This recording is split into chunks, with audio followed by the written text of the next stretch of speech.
Assalamu alaikum, dear students. It is Asma Afzal here, and the topic that we're discussing these days is Tragedy and Tradition by Raymond Williams.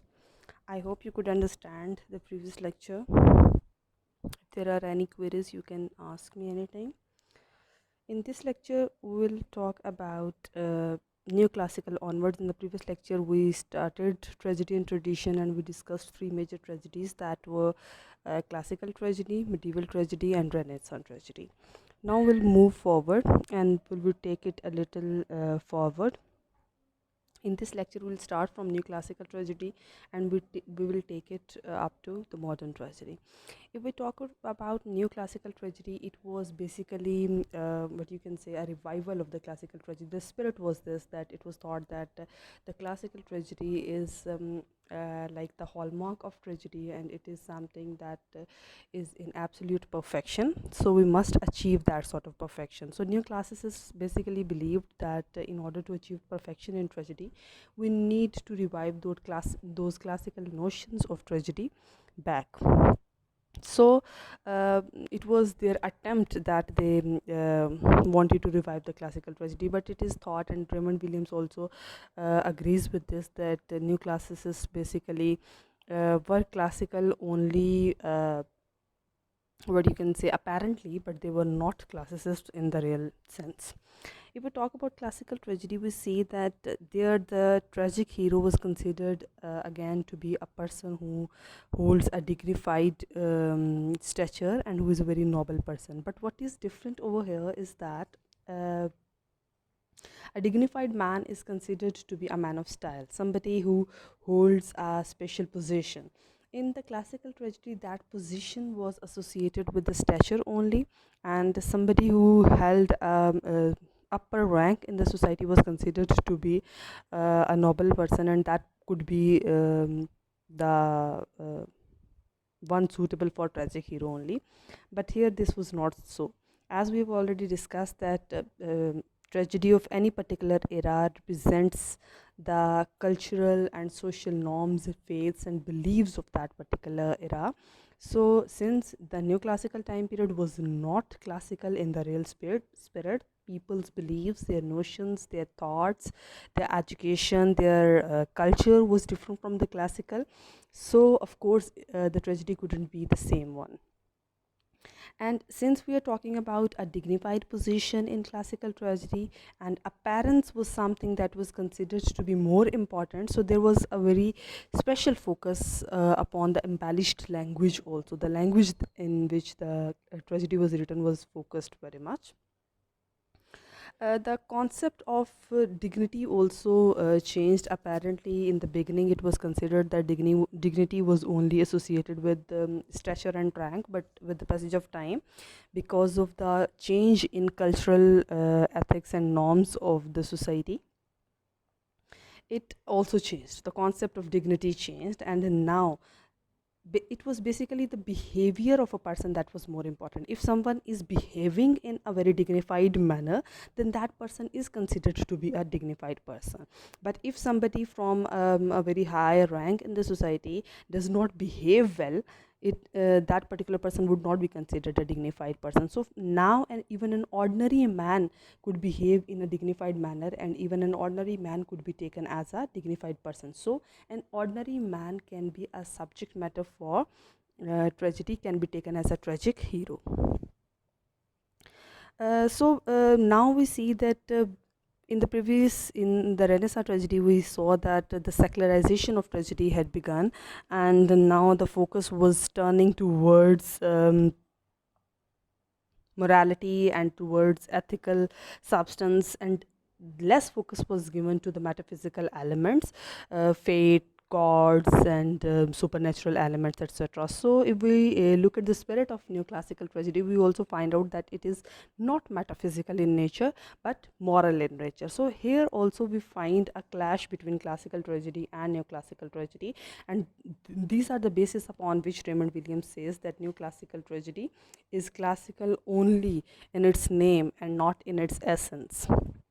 So you see that in neoclassical tragedy, there is no concept or no importance being given to metaphysical elements. Morality is considered to be the only soul of tragedy. Another very important element of neoclassical tragedy, which was kept in the later tragedies also, was the importance of the audience, the spectators. In the previous tragedies, the audience were like a passive ones who only responded to the tragedy, who just responded according to their feelings and emotions, and the catharsis was achieved in this particular sense. But from neoclassical tragedy onwards, the participation of the audience, the participation of spectators is very active. It is not passive anymore, and the participation, the response of the audience is taken as an activity in itself, and it is considered to be a part of tragedy, not something that is isolated from tragedy, not something that is different from tragedy. So now it is considered to be a part of tragedy. Okay. Then the concept of hamartia and tragic flaw, this particular concept also emerged in the Renaissance tragedy, but in neoclassical tragedy it was strengthened, and now it was the basic source or basic reason behind the tragedy of the tragic hero. And if we try to define hamartia or tragic flaw, we find out that it is a kind of moral weakness. It is a kind of error that is being committed by a person who is not bad in his nature. He is a good person by nature, and most of the times he performs and he behaves quite good. But then he commits a sudden error by chance, or there comes up a sort of moral weakness in his character that brings about his tragedy. So what you need to keep in mind is tragedy is something that is not associated with bad people. Since we are talking about tragedy, and tragedy is a fall, and fall, be it from prosperity to adversity or from happiness to sorrow, it is from an upper position to a lower position. Fall is always from an upper position to a lower position. So our tragic hero must be somebody who holds an upper position. In classical tragedy, in the previous tragedies, it was considered, the upper position of the tragic hero was considered in material terms, and that position was linked with rank and stature in the society. But now that upper position is considered in terms of behavior, in terms of morality, in terms of ethical matter. So again, the classical hero needs to be an overall good person, somebody who holds a good position and a good reputation in the society.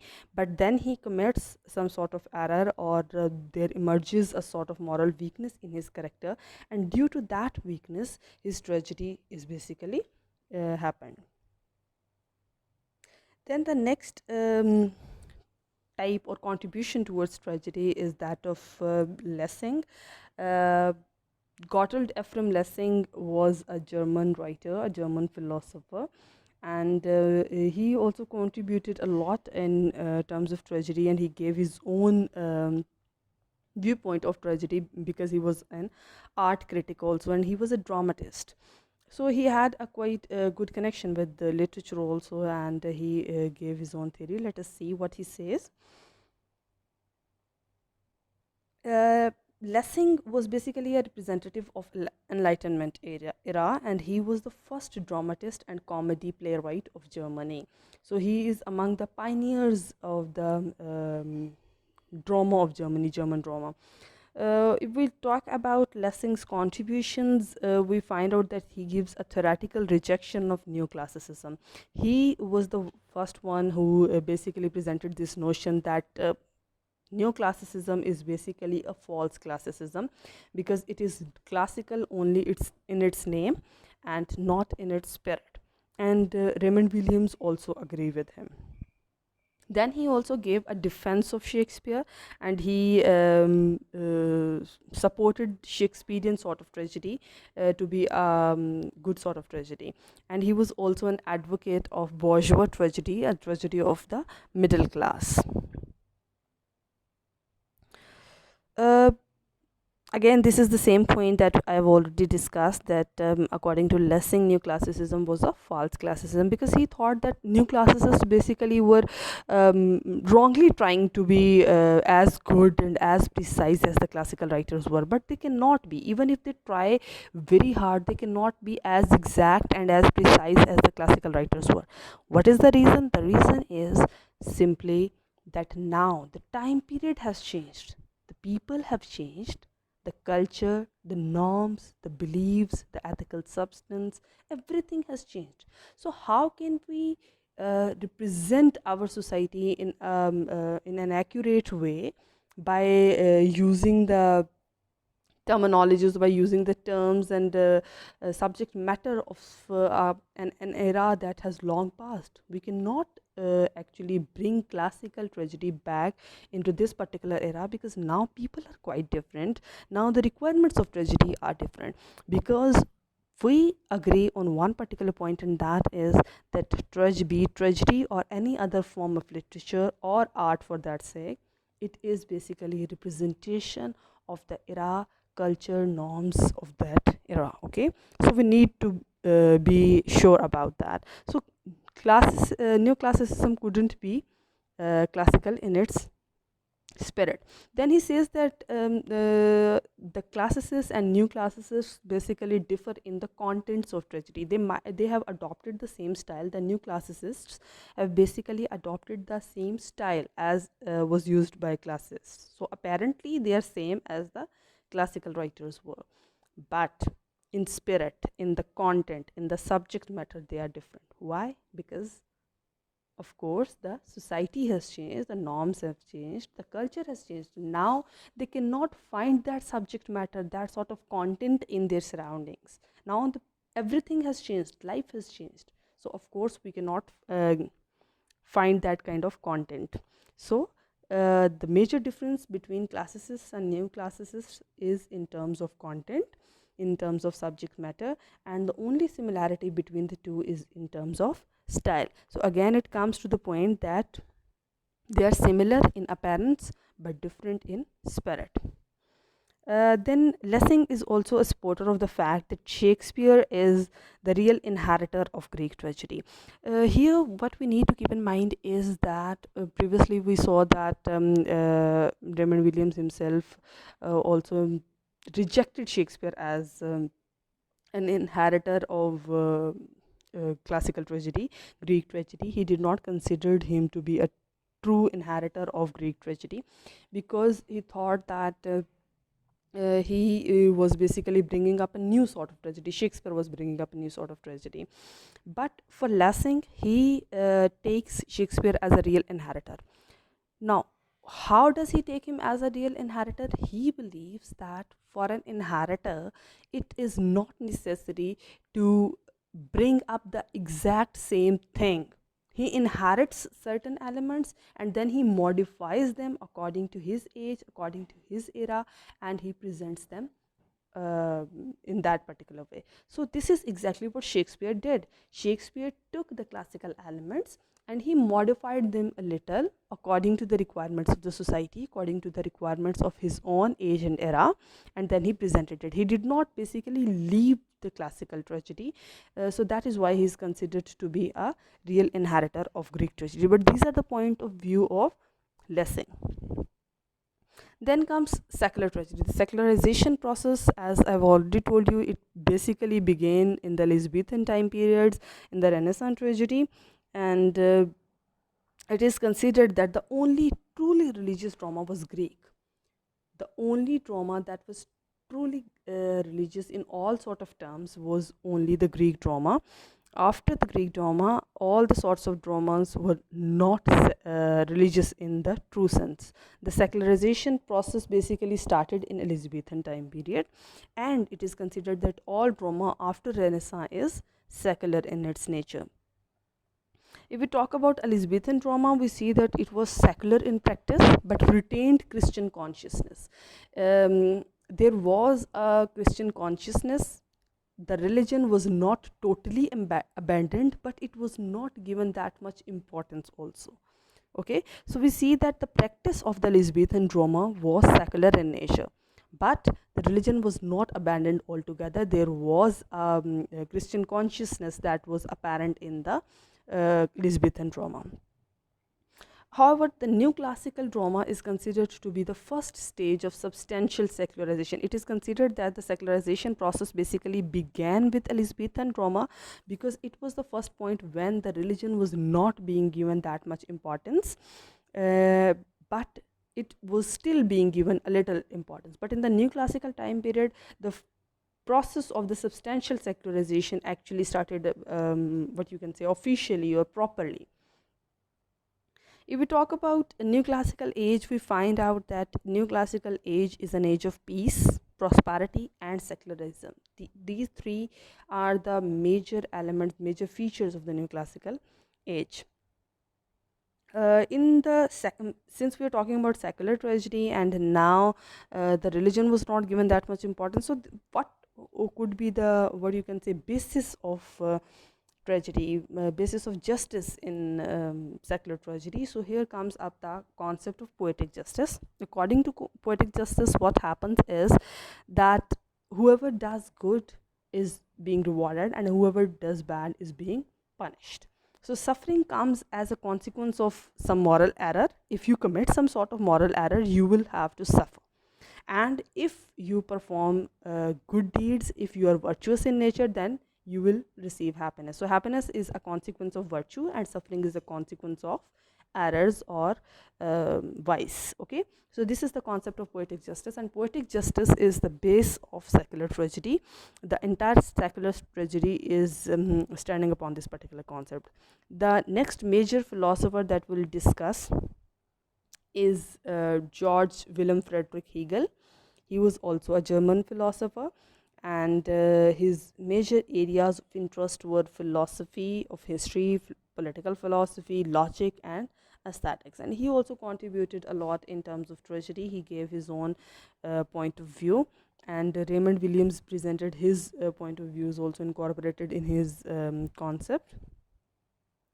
Okay, here another word is being used, Hegelians, Hegel and Hegelians. Hegelians include all those philosophers or all those writers and critics who basically agreed with Hegel's notions, or who were his contemporaries and who were his supporters. Okay, so according to Hegel, tragedy is a specific kind of spiritual action. And here what we need to focus upon is that mere suffering is not important. Until now, our focus was upon suffering, the suffering of the tragic hero.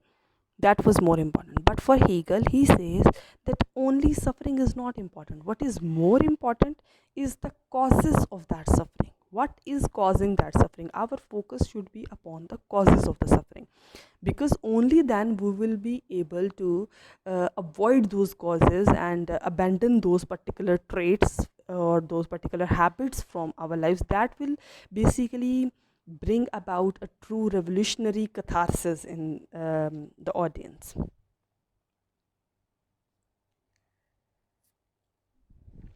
Okay, and then according to Hegel, for a genuinely tragic action, what we need is conscious individuality. A person should be very conscious about his own individuality, about his own personality. He should have individual freedom. He should have self-determination. He shouldn't be one who is being guided by somebody else, or who is being pushed towards a particular direction by an outer authority or by somebody else. He should be free. He should decide for his own self. He should be the one who is responsible for all sort of his deeds. Only then we will be able to create a genuinely tragic action. Otherwise, if there is something else that is pushing him towards a particular thing, then the tragedy wouldn't be the genuinely tragic. We can take example of Oedipus over here, that most of the students ask question that what was basically the fault of Oedipus. He didn't do anything wrong. He was not a wrong person. He didn't do anything wrong intentionally. He was basically trying to avoid that tragedy, and ultimately he had to face that tragedy. He was not the one who was responsible. It was his fate, or it was the gods who have decided this particular fate for him. So that is why Hegel says that if we are talking about a genuinely tragic action, then our tragic hero must be a conscious person. He must have a separate individuality, and he should be very conscious about it. And he should have freedom, and he should be self determinant. He should decide for his own self. There shouldn't be any other force or any other person or any other type of thing that is basically pushing him towards a particular direction. Then Hegel says that tragedy recognizes suffering as suspended over active characters entirely as a consequence of their own act. These words in yellow are his own words, Hegel's words, and he says that in tragedy, what is suffering? Suffering is something that is suspended over active characters, and by active characters, of course, he means the main characters, the protagonists. And that suffering is suspending upon those active characters entirely as a consequence of their own act. There is nothing else that is being responsible for that suffering. He himself is the only person who is responsible for his suffering, his own acts, his own deeds. This is exactly what he said earlier.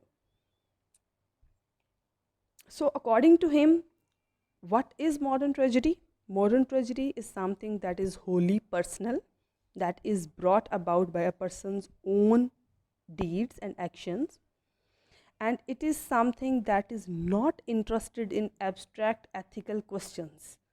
It is not something that has got anything to do with those greater notions of morality and ethical elements or anything. It has got more to do with the deeds of that particular person, and only this will bring about his tragedy. And of course, there is a focus on individual and his conditions. That person is more. So the what can be the core of this discussion is that the main element, the main center of attention is upon the individual, upon the person, his own deeds, his own actions, his own decisions, his own life, and nothing else. No external element is as important as he. And then there is another German philosopher that is being discussed by Raymond Williams in his essay. Okay, I am also giving you a brief description of those authors, these philosophers, their date of birth and their date of deaths and their main interests also. For objective sort of paper, if you happen to appear in objective type of paper, then these things will be very important for you. But if you are preparing for subjective papers, then these things can be overlooked. So Arthur Schopenhauer was also a German philosopher, and he was the one who basically secularized the whole idea of tragedy, and he was the one who openly presented another secularized notion of tragedy. And he said that true sense of tragedy is the deeper insight into man's original sin, that is the crime of existence itself.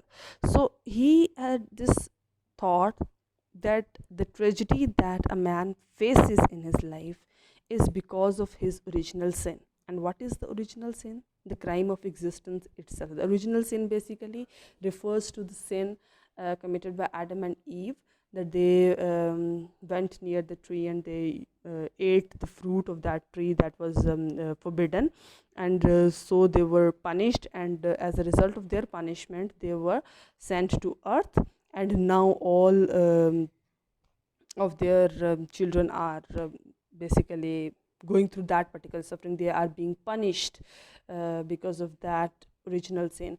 He says that this life that we are spending, this life that we're spending on earth is basically punishment in itself. It is a suffering in itself because of that original sin. So he calls it the crime of existence.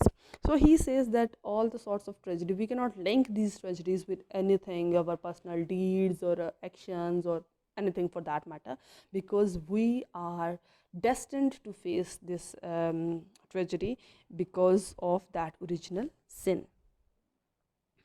Then another German philosopher is Friedrich Nietzsche, and he's also discussed in this essay. He was a cultural critic, a composer, and a poet, and he also presented his ideas upon tragedy. He says that the action of tragedy is not moral nor purgative but aesthetic. He gave another point of view. Until now, we were saying tragedy as something that is related with religion or morality or ethical substance, or it was based upon poetic justice. So there was something that had to do with good deeds and bad deeds, with morality, with purgation, with catharsis, right? So we see that Schopenhauer gave an altogether different idea, and he said that all these things are not important. Nothing is as important as that original sin, and we are being punished for that original sin. Then Friedrich Nietzsche gives another idea, and he says that this morality or this purgation, this catharsis is not important. The action of tragedy has got nothing to do with it. The action of tragedy is basically aesthetic in its nature, and we should treat it as an element of sorry as something aesthetic in its nature. We should treat it like that. We should evaluate it, we should read it, and we should understand it in terms of aesthetics. For him, the hero of the tragic of the tragedy, the tragic hero, is the one who has the highest manifestation of will. He is the one who is being destroyed, but the eternal life of the will remains unaffected. What for him is important is the will. He says in tragedy, the hero, who is the manifestation of a will, he has a particular will, and he basically practices that will. He has a particular thought, he has a particular ideology of life. By will, he means this thing. The thought, the ideology, the platform that he has decided for his life. And tragic hero is being destroyed because of that. But what is important is, even after the destruction of that tragic hero, that will remains unaffected. And this is the aesthetic beauty of tragedy. That thing for which he sacrificed his own life, the tragic hero, he sacrificed everything for that particular will. Even after his death, that will remains unaffected, that will remains unchanged. So basically, he is victorious. His sacrifice of life is rewarded. If we talk about Raymond Williams' own analysis in this chapter, in this essay, Tragedy and Tradition, we find out that he is quite profound and quite exact in his point of views. He has incorporated many different sort of things. He has used all sort of knowledge. He started from classical tragedy and brought it to modern tragedy, and developed it with a very profound knowledge, slowly and gradually. He is highly philosophical in his approach. He gives other people's ideas, he relates them with their theoretical researches, and then he gives his own ideas, whether he agrees with them or not. And his essay, his writing style is also very thought-provoking. We see that he has incorporated even a lot of German philosophers into it to give a very, what you can say, universal sort of appeal to his essay, to make it more authentic and more reliable. So that is it. That's all about the essay Tragedy and Tradition. So now we've finished it from classical tragedy to modern tragedy. I hope you could understand it. It is one of the very important chapters of this book, and with that you can complete one whole question in terms of subjective paper. But if you are appearing an objective paper, then of course you will have to go through all these things separately. I hope you could understand it all. If there are any questions, you're more than welcome to ask me anytime. I'll be there for you. Stay safe, stay happy. We'll meet in the next lecture, inshallah. Allah Hafiz.